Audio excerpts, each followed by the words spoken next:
السلام علیکم ورحمۃ اللہ وبرکاتہ، نحمدہ ونصلی علی رسولہ الکریم، اما بعد فاعوذ باللہ من الشیطان الرجیم، بسم اللہ الرحمن الرحیم۔ پرہیز علاج سے بہتر ہے، یعنی کوئی دوائی نہ لے، کچھ نہ لے، فاسٹنگ شروع کر دیں تو فاسٹنگ میں بھی شفا ہے۔ اور پھر دعائیں، آیات، سب سے بڑھ کر سورۃ الفاتحہ جس کا نام یہ شفا ہے، سورۃ الفاتحہ سے علاج کریں۔ خارجہ بن سل تمیمی اپنے چچا سے نقل کرتے ہیں، ایک مرتبہ وہ رسول اللہ صلی اللہ علیہ وسلم کی خدمت میں حاضر ہوئے۔ جب واپس جانے لگے تو ایک قوم کے پاس سے گزرے جن کے ہاں ایک مجنون آدمی تھا، یعنی اس کا ذہنی توازن ٹھیک نہیں تھا۔ اسے انہوں نے لوہے کی زنجیروں سے باندھ رکھا تھا۔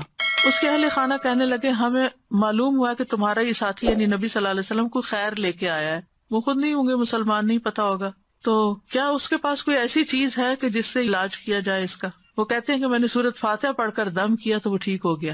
یقین اصل چیز ہے نا، کہ یقین کتنا ہے۔ ایک لیکچر یقین پر بھی ہونا چاہیے، کیونکہ نا دین کے معاملے میں، دعاؤں کے معاملے میں ہمارا یقین نہیں ہوتا۔ الثقۃ باللہ۔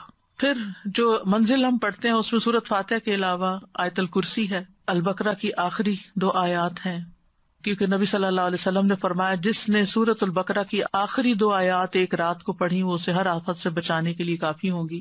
اور آیت الکرسی کا تو فائدہ آپ کو معلوم ہی ہے۔ پھر معوذات ہیں، قل هو اللہ احد، قل اعوذ برب الفلق، قل اعوذ برب الناس۔ نبی صلی اللہ علیہ وسلم نے فرمایا صبح اور شام 3 بار معوذات کہہ لو تو یہ ہر چیز سے تمہیں کفایت کریں گی۔ پھر یہ دعا جو کل میں نے آپ کو بتائی تھی، انی مسنی الضر وانت ارحم الراحمین۔ اور اگر وسوسے آ رہے ہیں بہت اور بے چینی ہے اور دل پریشان ہے تو انی مسنی الشیطان بنصب وعذاب، کہ شیطان نے مجھے سخت تکلیف اور عذاب میں ڈال رکھا ہے، یعنی وسوسوں اور نیگیٹو تھنکنگ کی وجہ سے۔ حضرت ایوب علیہ السلام کا حال یاد کر کے اور پھر انت ارحم الراحمین بھی کہیں ساتھ۔ اور پھر ایوب علیہ السلام کا انداز جو ہے نا دعا کا، وہ بڑا خوبصورت ہے، وانت ارحم الراحمین، اور اپنے حال کا ذکر کیا کہ اللہ میں تکلیف میں ہوں، آپ جانتے ہیں۔ تو ہم اس طرح بھی دعائیں کر سکتے ہیں، یا اللہ آپ نے ایوب علیہ السلام کو صحت دی تھی، یا اللہ آپ نے زکریا علیہ السلام کو بیٹا دیا تھا، یا اللہ آپ نے یوسف علیہ السلام کو لوٹا دیا تھا، یا اللہ آپ نے موسیٰ علیہ السلام کی حفاظت کی تھی، یا اللہ آپ میری یہ تکلیف دور کر دیں۔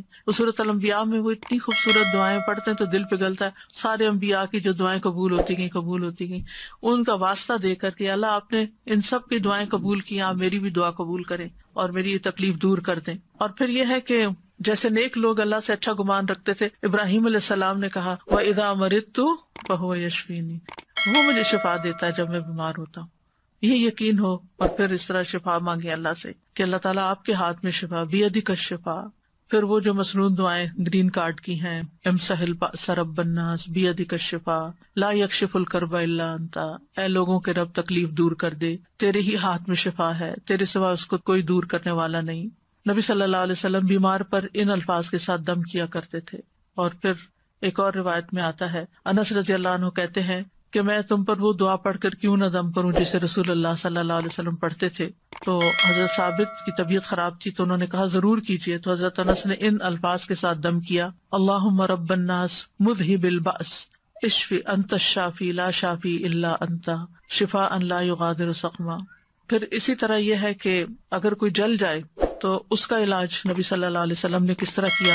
ایک خاتون کہتی ہیں کہ میں حبشہ سے واپس آ رہی تھی، مدینہ سے کچھ فاصلے پر تھی، تو کھانا پکانا شروع کیا، لکڑیاں ختم ہوئی تو لکڑیوں کی تلاش میں نکلی تو بچے نے ہانڈی اپنے اوپر گرا لی اور وہ بازو پہ گر گئی اور وہ جل گیا۔ تو وہ پھر لے کے نبی صلی اللہ علیہ وسلم کی خدمت میں حاضر ہوئی، کہا اللہ کے رسول صلی اللہ علیہ وسلم میرے ماں باپ آپ پہ قربان، یہ محمد بن حاتم ہیں اور ان کے ساتھ یہ ہوا ہے۔ تو آپ نے اپنا لعاب دہن ڈالا اور سر پہ ہاتھ پھیرا اور برکت کی دعا کی، اور اس جلی ہوئی جگہ پر لعاب دہن ڈالتے جاتے تھے اور ساتھ یہ دعا پڑھتے تھے، اذهب البأس رب الناس واشف انت الشافی لا شفاء الا شفاؤک اشف شفاء لا یغادر سقما۔ اور پچھلے دنوں ایک پوسٹ آپ نے بھی شاید دیکھی ہو جس میں وہ کوئی حکیم یا طبیب ایسی ریکمینڈ کرتا ہے کہ اگر کوئی شخص صبح کے وقت اپنا پہلا لعاب اپنی آنکھوں کے اندر لگاتا ہے تو اس کی آنکھوں کی بینائی تیز ہو جاتی ہے اور بیماریاں دور ہوتے ہیں۔ بہرحال لعاب کے اندر بھی اللہ نے شفا رکھی ہے۔ اور پھر اسی طرح خود کو تکلیف ہو، اور یہ تو میں نے بہت دفعہ آزمایا ہے کہ درد کی جگہ پر ہاتھ رکھ کے انسان 3 دفعہ بسم اللہ پڑھے اور 7 دفعہ اعوذ بعزت اللہ و قدرتی من شر ما اجد و احاذر. بہت ہی خوبصورت دعا ہے اور بہت جلد تکلیف دور ہوتی ہے. خاص طور پہ اگر گھٹنوں وغیرہ میں تکلیف ہے تو آپ ان کو کلونجی کے آئل سے رب بھی کرتے جائیں اور یہ دعا پڑھتے جائیں تو انشاءاللہ ٹھیک ہو جائیں گے. پھر اسی طرح اگر کہیں پھوڑا پھنسی ہے چھوٹا موٹا تو اس پر نبی صلی اللہ علیہ وسلم یہ دعا پڑھتے تھے، بسم اللہ تربت اردنا بریقت بادنا لیشفی بہ سقیمنا باذن ربنا. اللہ کے نام کے ساتھ ہماری زمین کی مٹی، یعنی جس زمین پہ انسان رہتا ہے وہیں کی مٹی لے سکتا ہے اگر مدینہ کی مٹی نہ ہو. ہمارے رب کے حکم سے ہم میں سے بعض کے لعاب کے ساتھ ہمارے بیمار کو شفا دی جائے. یعنی وہاں پر کوئی بڑی بڑی فارمیسیز نہیں تھی، کوئی اور علاج کے لیے ہاسپٹل نہیں تھے، تو یہی چیزیں جو تھیں نبی صلی اللہ علیہ وسلم نے عملاً کر کے دکھائیں اور لوگوں کو فائدہ بھی پہنچا. تو نبی صلی اللہ علیہ وسلم کسی کے جسم پر کوئی پھوڑا، کوئی زخم، کوئی تکلیف ہوتی تو لعاب کے ساتھ مٹی لگا کے اس جگہ پر لگا دیتے تھے. اور راکھ کا لگانا جو ہے، آپ صلی اللہ علیہ وسلم کو جب جنگ احد میں آپ کو تکلیف پہنچی تھی تو حضرت فاطمہ نے چٹائی جلا کے اس کی راکھ جو تھی وہ وہاں لگا کے تو پٹی کی تھی، تو اس میں بھی اللہ تعالیٰ نے شفا رکھی ہے. اور پھر اسی طرح تکلیف اور پریشانی کے وقت کی جو عام دعائیں ہیں وہ بھی پڑھنی چاہیے. یا حی یا قیوم برحمتک استغیث اللہ اللہ ربی لا اشرک بہ شیئا. پھر اسی طرح لا الہ الا انت سبحانک انی کنت من الظالمین. پھر نبی صلی اللہ علیہ وسلم جب کرب اور تکلیف اور پریشانی اور بے چینی ہوتی تھی اس وقت پڑھتے تھے لا الہ الا اللہ العظیم الحلیم، لا الہ الا اللہ رب العرش العظیم، لا الہ الا اللہ رب السماوات و رب الارض و رب العرش الکریم. یعنی عرش سب سے بڑی چیز ہے نا مخلوقات میں سے، تو اس کے رب کا واسطہ دے کر پھر دعا کرتے تھے. پھر اسی طرح عافیت کی دعائیں بھی مانگنی چاہیے کہ اللہ تعالیٰ بیماریوں سے محفوظ رکھ، خاص طور پر جب کوئی وبا وغیرہ پھیلی ہو یا آپ کسی بیمار کو دیکھیں یا ہاسپٹل میں جائیں یا کسی کی تیمارداری کرنے جائیں. ویسے بھی صبح شام 3 دفعہ اللہم عافنی فی بدنی، اللہم عافنی فی سمعی، اللہم عافنی فی بصری، لا الہ الا انت. پھر اللہم انی اعوذ بک من زوال نعمتک وتحول عافیتک وفجاءۃ نقمتک وجمیع سخطک. اے اللہ بے شک میں تیری پناہ لیتا ہوں اس بات سے کہ تیری دی ہوئی کوئی نعمت مجھ سے چھن جائے اور تیری دی ہوئی عافیت پلٹ جائے اور کوئی ناگہانی عذاب آ جائے، اور میں تیری تمام ناراضگیوں سے تیری پناہ لیتا ہوں. اور پھر اللہم انی اعوذ بک من جہد البلاء ودرک الشقاء وسوء القضاء وشماتۃ الاعداء. اے اللہ بے شک میں تیری پناہ مانگتا ہوں سخت مصیبت، بدبختی لاحق ہونے، بری تقدیر اور دشمنوں کے خوش ہونے سے. پھر اسی طرح اللہم انی اعوذ بک من السمم والبکم والجنون والجذام والبرص وسیء الاسقام. اے اللہ بے شک میں بہرے پن، گنگے پن، پاگل پن، کوڑ، برس اور تمام بری بیماریوں سے تیری پناہ مانگتا ہوں.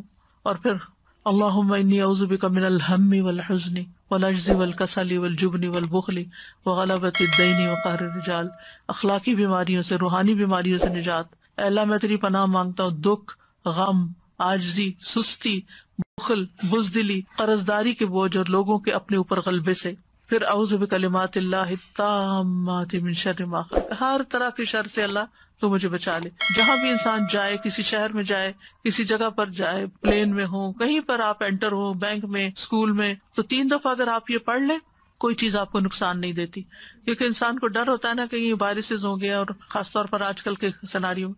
پھر اعوذ بکلمات اللہ التامات من کل شیطان وہامۃ ومن کل عین لامۃ. یعنی لوگوں کی گیدرنگ میں جائیں، آپ کو ڈر ہوتا ہے کہ نظر نہ لگ جائے کوئی اور اسی طرح کی چیز. یہ دعا بھی بہت فائدے کی ہے، ویسے بھی پڑھنی چاہیے.